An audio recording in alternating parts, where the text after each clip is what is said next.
notion of hearing sounds in fog is fantastic because you have to rely on your sense of hearing, not your visual sense. Some foggy days you could see 20, 30 feet, and that's about all. But the sounds still carry through the fog. In fact, they might carry better. I'm not sure exactly because the sound waves could bounce off the particles of moisture. I'm not sure exactly why, or it's your imagination. Because it's sort of like closing your eyes, you automatically hear better.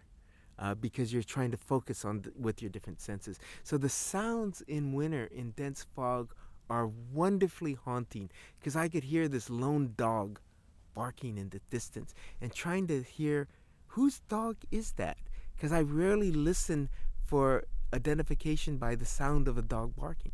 I know my own dog barking, but not so much my neighbors, because usually you could see them. But when you hear them in the fog, you're trying to isolate and think about that. Then you hear that train in the distance, and you think of some good country western song by Johnny Cash. You know, I hear the train a-coming. Anyway, and you start thinking about that, right? So your mind just starts playing all these wonderful games in the fog. And you hear a truck in the distance, and then you hear a bird.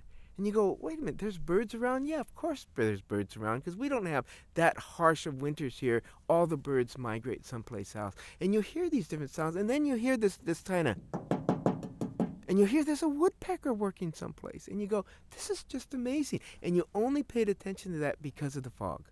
So that's where this relationship with the work and the land and the rhythms of work by the sounds that we hear are all part of this culture of fog and the culture of the valley here.